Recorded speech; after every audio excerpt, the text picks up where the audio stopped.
We're about to do our favorite things in Epcot, and it starts with the Skyliner.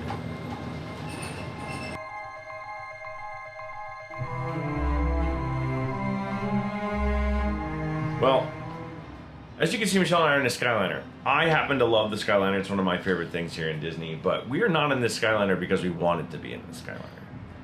We're in the Skyliner because we were at our resort, which is Animal Kingdom Kidani Village, and we were standing outside for a bus starting around 10:15. There was no bus until 10:50, and when it showed up, he couldn't take passengers because someone had been sick. It's not his fault. We understand. By 11:06, there had still no bus, even though that bus driver tried to call ahead and try to get us a bus. So we saw Hollywood Studios bus pull up, we got on it, and now we're Skylinering over to Epcot so we can do our favorite things there.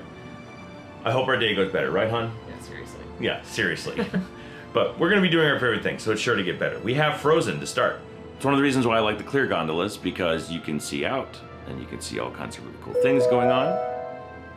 In just a minute, we will be arriving at Disney's Riviera Resort, a Disney vacation club that celebrates the relaxing seaports and romantic vistas of Europe's Mediterranean coast. And the lady in the sky likes to talk a lot, but that's okay, I like her. She gives good information. If you are traveling from Hollywood Studios to Epcot at the Riviera station, after you've transferred at Caribbean Beach to the Riviera and Epcot line, you will then stay on your gondola while you are waiting to go to Epcot. I like the launch because it's got, all of a sudden, just go. It's so much fun. Off we go to Epcot. And we've arrived. There's the incoming Skyliners for you. And then there to my left is the International Gateway, which is actually my preferred entrance into Epcot. So I guess this worked out for me because this is my favorite entrance into Epcot. It's usually less crowded. And we're finally in Epcot. And I could say it that way because that was ridiculous. That bus thing this morning, that doesn't happen with Disney Transportation, and there's no reason why it should have. But it's okay. We're good. We get to ride in the Skyliner, which is a favorite thing. And off we go to Michelle's favorite thing, Frozen. We have made it to Norway. And we're heading into the Lightning Lane line because of our problem with the bus this morning. I booked Genie Plus. I was able to snag us on 11 o'clock Frozen Ever After Fat Lightning Lane. We are just outside the window, walking in, but that's okay. They'll let us in. You get about 15-minute grace period. I like the fact that they themed this room really, really well, but they still kept that old Maelstrom feel to it, even though it's now in Arendelle.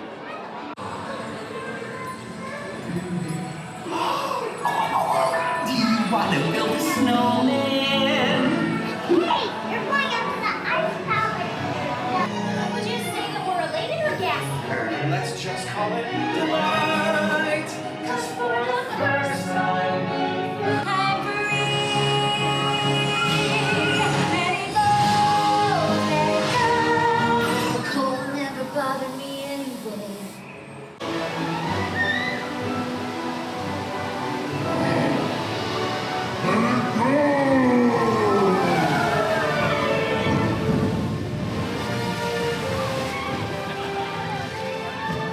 winter's a good time to stay and cuddle, but put me in summer and I'll be a Happy snowman? exactly. So instead of me explaining why, here's what Michelle puts that on her list of Epcot favorites. I really love the movie Frozen and the music. And I think they just did a really good job with this ride. It's really cute, it's fun. And I don't know, it's just a must-do for me every time. So it's on our list of favorites because of that. One of the things I love about Epcot is the festivals, and especially the festival booths. I'm about to get one of my favorite chicken dishes. That spicy mala chicken skewer is so good. Yep, there is that mala spicy chicken with that great peanut sauce. And I also got their Cherry Blossom Pilsner beer, which I like as well. It's nice and refreshing. It pairs well with the peanut sauce. But the other favorite thing that I love is this view of World Showcase. So nice. Even with the crane, because it's still better than those harmonious barges.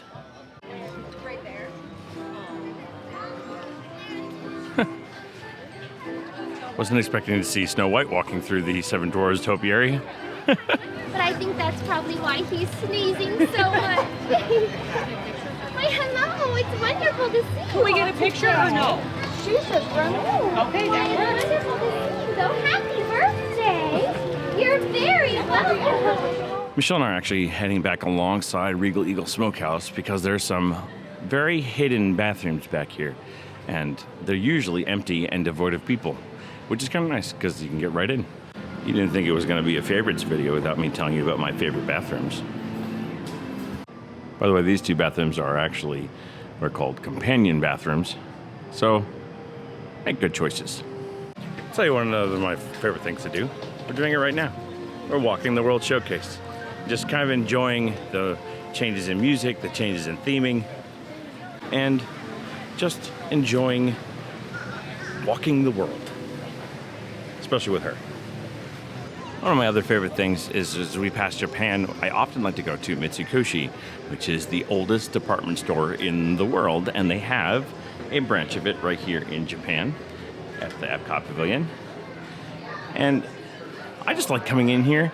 I don't often buy things here, but I like looking at all the quirky and fun things that they sell in this store. It's just a lot of fun. They have everything from Super Mario to Pokemon to kimonos and swords and sake. Oh yeah, and don't forget the weird snacks. I'm also really glad to see the pearl pickers out here. They had this remodeled and now they're having a lot of fun, and this is just a nice little show that they put on for the people who buy the pearls. You thought I was kidding about the swords. I'm not. Now, you cannot take these home. They will ship them to your home if you order one of these. So I have a couple favorites going on here. My first favorite is the fact that we can have bread and cheese, which also makes Michelle happy. Yes? I also got a nice Kronenberg beer, which is a Eastern France beer right around the area that touches near Germany, so that's why it has a very German-sounding name. And my next favorite thing is 1 p.m. boarding group drops, because I got group 101 for Guardians of the Galaxy. That's a good thing, because that's one of our favorite rides here. With one of my favorite things, live music going on in the background from Matsuritsu, the taiko drummers. We are heading to something we haven't done in years that we have been very much looking forward to do on this trip. And that is the Behind the Seeds tour. So we're gonna head to the land. Come on. We've made it to the land, and now we're on the escalator. Living with the Land has a 15-minute wait. That's good, because we're not getting on it. We're gonna go over by the exit and also near Soarin for the Behind the Seeds tour check-in desk. I'll show you where it is. So if you see the Soarin sign, and then you look to the right, you'll notice a little desk, and that is the Behind the Seeds check-in where we're heading right now. Once you've checked in at the desk, they will have you sign a waiver, and then you will get your Behind the Seeds tour guest ID badge. So up at the tour desk where you guys checked in every day from 10:30 to 4:30, we actually sell these. And the way that we create them is through tissue culture. So if you've ever taken a cutting from a plant and you've transferred that cutting into a pot and a new plant has grown from it, that's what tissue culture is, right? The reason that it can happen is because of something called totipotency. So essentially plants have 3 times the amount of genetic material in their cells than we do. So they're very, very impressive, and they need similar things to grow that we do and some very different things, right? So what we do is we take that cutting, we put it into a gel mixture. It stems from agar, which is seaweed, and then we combine that with nutrients, and the little baby cuttings will grow into new plants, right? So when they're in this jar, the only thing that they need is light. They don't need water, they don't need soil, they don't need anything else. Now, what color do you all see when you look in the window? Pink. Pink, purple, fuchsia, all right colors, right? All right answers. So the reason for that, and we're gonna talk a little bit more about it, but plants actually need 5 things to grow, right? One of the things that plants need is light. It does not have to be sunlight. That is a misconception. So the light that actually benefits plant growth is red and blue light on the spectrum. spectrum. Now, red light helps to promote root growth, and blue light helps to promote shoot growth, so growing up and growing out, right? That's what we want our plants to do. What we have here, these are just LED lights. We've got 2 red lights to every 1 blue. That's our ratio. That's why it looks so pink in here, and it's helping these little guys grow as quickly as possible. So, tip and trick for you guys, especially I have friends that live in areas that don't get a lot of sunlight, they don't have a garden, things like that. They think they can't grow plants. You absolutely can. Just get some LED lights. Sound good? All right, any questions about this? Perfect. We're slowly gonna make our way into our greenhouses then. And if you take a look in there, you might notice a hidden Mickey. I know some people get very excited about that, so feel free to take a picture if you want to. But just to break this down, remember that acronym LAWNS, right? So for my first group, on 3, ready? 1, 2, 3. Really excited, right? Now, right on the corner here, you're going to notice our winter melon. So these get very, very large. They can actually grow upwards of 80 pounds. And they're often carved out and used as utensils. So they can be used as bowls or spoons or ladles. I'm just going to hold the door open for you and just ask that you put those lanyards right on my arm so I can get them cleaned up for the next group, okay? Thank you guys so much for coming. It was wonderful to meet you. I love the behind the scenes tour, right? Yeah, always fun. Yeah, always learn new stuff, right? See, that's one of our favorite things. You check out, we have a video about why you should do the behind the scenes tour and why it's really awesome. But now we have fast passes, lightning lanes for Soarin', and we're gonna go use them. Michelle and I are doing what we usually do, and that's waiting for B1. So we just ask nicely at the front to the cast members, say, hey, can we wait for B1? And generally they'll put us into the space, and you can see there's no one in here with us while we're waiting, and then we will be put onto row B1, which we love. There's a very specific reason why I love Soarin'. Besides the fact that it's immersive and it's a lot of fun, especially at B1, they don't have the curve to deal with. But you can tell people like the ride, because when it's finished, they clap. I don't know what it is. It's something about Soarin'. People get off Soarin' and start applauding. And it always happens. I don't know. I like it though. I like it about that. Michelle and I are going to go make a pit stop at Connections Cafe and get some iced tea and coffee. Hopefully see our good friend Sigrid.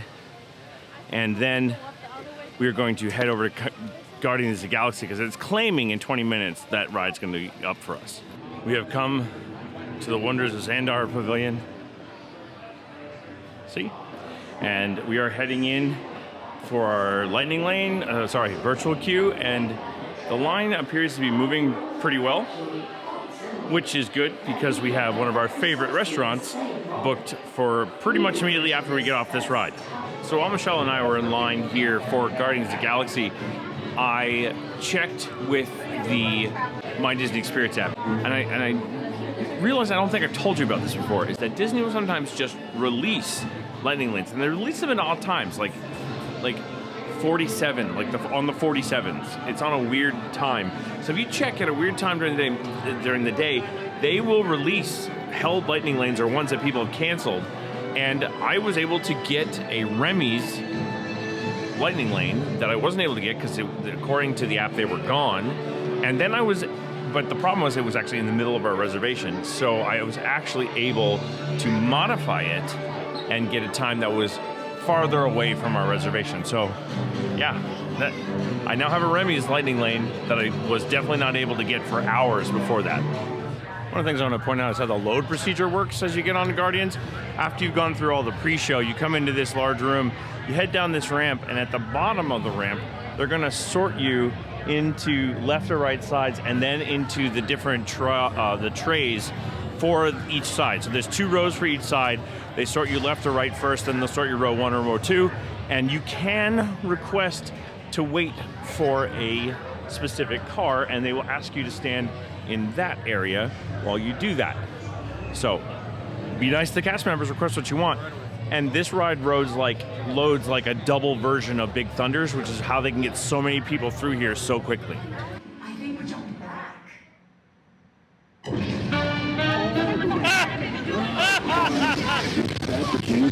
It's the Kunga curse! We got it again. Guardians of the Galaxy Cosmic Rewind is so good. I'm glad that the last time on it we have this trip is not everybody wants to rule the world, right? Yeah. You doing okay, hon? Yeah, Michelle, by the way, sometimes does get a little bit motion sick on that ride. It just takes her a little bit to kind of like get the sensation to go away. Other than that, though, she does pretty well on this ride. Am I right? Yeah. Yeah. It kind of just makes me dizzy. It doesn't make me sick. Yeah. So just know if you do get motion sickness that this ride can affect you, but people who do get motion sick like Michelle don't usually have any problems with it. Now we're gonna head to our extra special reservation at one of our favorite restaurants. Michelle and I are heading to Cellier Steakhouse, one of our favorite restaurants in all of Walt Disney World. We don't get reservations here all the time just because we don't want to tire ourselves out of it, but we're heading there today and we love it. We don't know, Cellier is themed to a wine cellar in Canada, and it's a very impressive theming to this restaurant. The very famous Cellier bread service has come. You have a whole grain roll, you have a nice baguette, and then you have pretzel bread, which that stuff is just, oh my God. And then you have the maple sugar, maple and salt, and you have the maple and salt butter. All this combined together is just so good. Both Michelle and I ordered the Canadian cheddar cheese soup, which is a moosehead pale ale, applewood smoked bacon, and Canadian cheddar cheese. And as our waiter put it, Hunter, he said, that's the 3 food groups of Canada. Michelle got the Ottawa Apple, which is tap 357 maple rye whiskey, and it has an apple infusion and cranberry. And I got the Windsor Old Fashioned, which is Windsor Canadian whiskey with muddled fruit, as well as chocolate and orange bitters with Luxardo cherries. So I'm looking forward to that. And they did my favorite kind of cube, which is that solid cube, which is usually the sign of a good cocktail for whiskey. I mean, I'm in elegant company, and I'm tempted to lick this bowl clean. Our meal has arrived. Michelle ordered the New York Strip USDA Prime, which is Canadian cheddar pretzel bread pudding, garlic peppercorn butter, arugula, and caramelized onions. She also ordered the enhancement of the bacon smoked Gouda macaroni and cheese, and my ribeye steak, which is also USDA Prime, was herb Gruyere Yukon Gold potatoes, onion cognac gravy, and crispy onions. This looks so good. At the suggestion of our server, he recommended this Collective Arts Good Monster New England Double IPA to go with my meal. He was not wrong. That was a really good choice. Nice, light, and refreshing. It has all the stylings of a New England Double IPA that you want without actually being too bitter, which is very surprising. Michelle and I mentioned that it is our anniversary while we're out here on this trip. It's 19 years for us, and they made us kissing mooses. That is really funny. I also ordered, as my actual dessert, the whiskey flight, and it comes with Crown Royal, 40 Creek, and Crown Royal XO as your whiskeys, the Canadian whiskeys to try.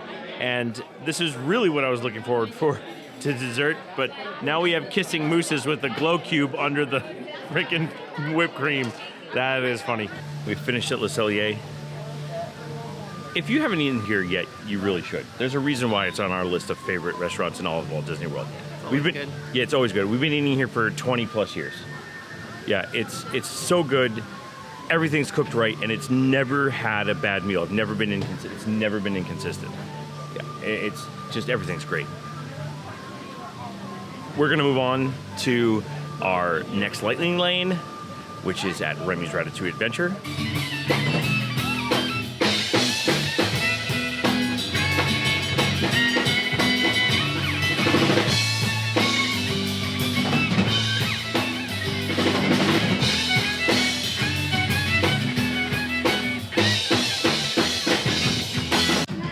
Can't do long with the Canadian Blueberry Band. I don't remember what the rest of it was. It was Blueberry something.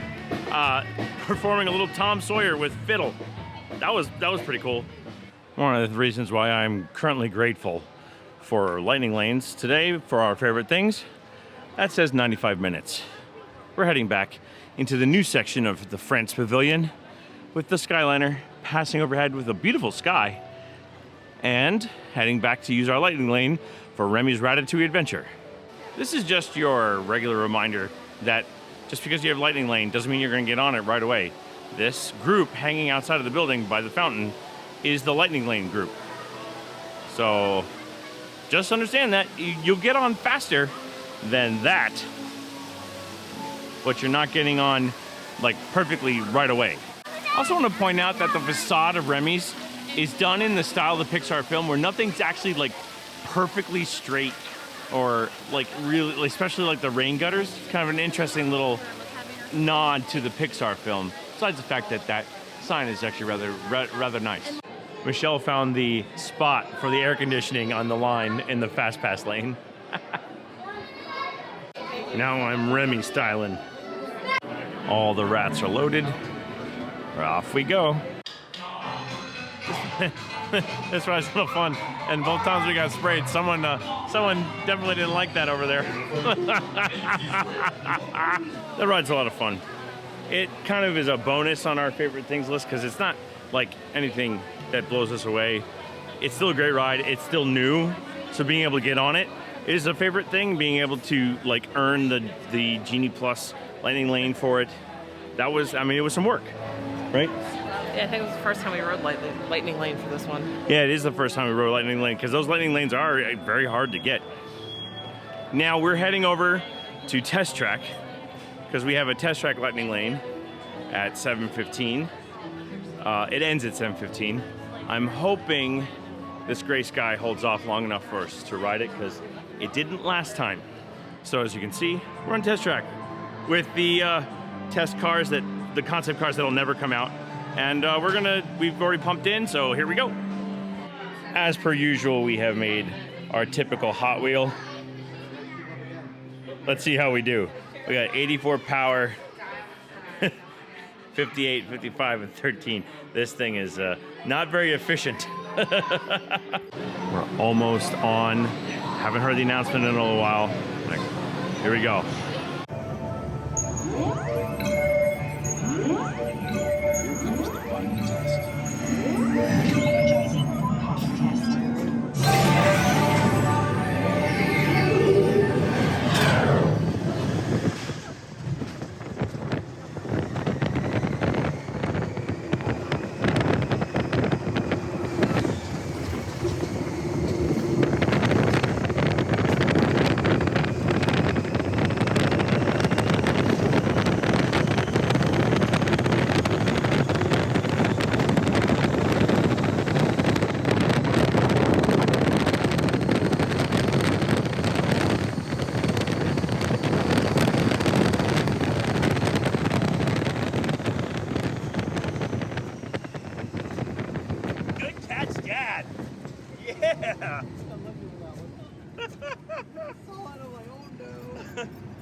I love Test Track. I mean, I know a lot of people complain, well, you can just do that on the highway. Yeah, but you can't do it with an open air cockpit and do it with a banked turn. I don't know any highways near me that have a banked turn. Do you? Yeah, so it's fun. Don't let the naysayers naysay that ride. It's so much fun. We're gonna head over to the second ride I ever rode in Epcot, which is still one of my favorites, and that is Spaceship Earth. As I say all the time walking into this park in the morning, if you wait till later, you will walk on this ride instead of waiting in a 35-minute line for a ride that shouldn't need a 35-minute line. Off we go, Spaceship Earth. As we walk onto this ride, I wanted to make sure I caught the geodesic dome, but I want to say that this is one of my favorites. Will always be one of my favorites because 7-year-old me was blown away by this ride when I rode it in 1987. If you want to do math, you can figure out how old I am, and I still love this ride all these years later. Hey, I just learned something new on Spaceship Earth. We're in a wheelchair car, so like the door opens wider, and I've never seen this thing before. So okay, we're in the wheelchair car. I guess they needed it for the old man. We are alone, struggling to survive, until we learn to communicate with one another. Now we can hunt as a team, and survive together. Remember how easy it was to learn your ABCs? Like the Phoenicians. They invented them.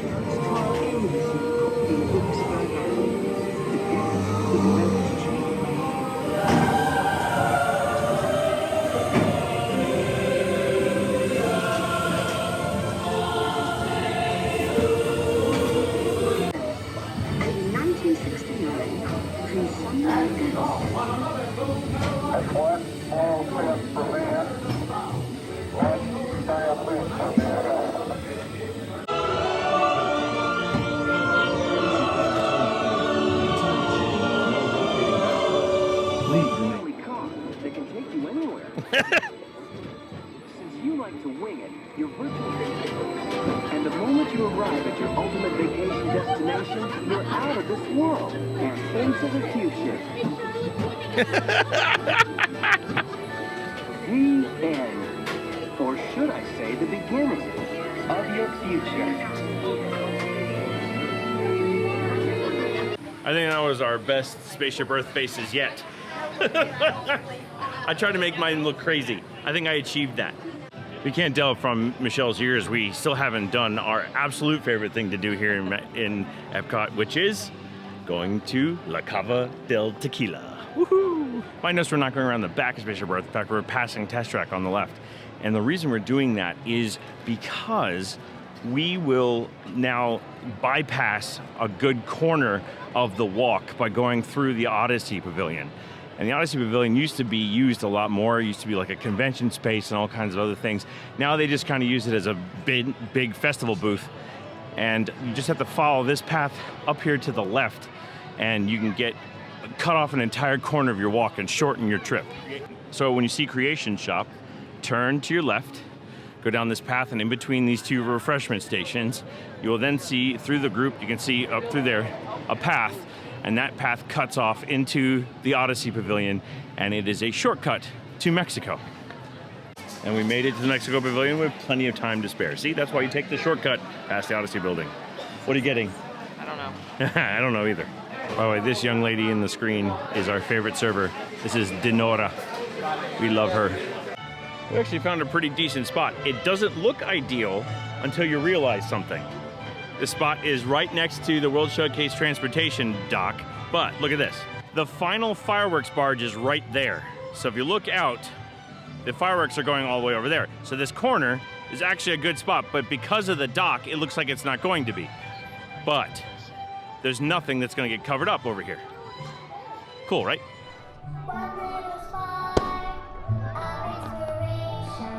We call it Epcot.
And there you have it. A day of favorite things. We hit all of our favorites. Yeah? All of them. So nice to be able to do that. We love Epcot. Epcot's my favorite park. So nice to be able to do a favorite things video so you can see what we want to do, all the fun stuff, all that stuff. And then to end it with a great fireworks show of nostalgia that makes me like a little weepy. I'll admit it. A little weepy. Anyway, we appreciate you watching this video. Michelle's enjoying her top shelf margarita. We're gonna make our way out of the park. We'll see you soon. And hit that subscribe button, hit that like button, you know all that stuff. But we don't like to say goodbye. You all right? We're just downwind from the smoke. Yeah, we are downwind from the smoke. But we don't like to say goodbye because we're gonna see you real soon. So we say, see you bye.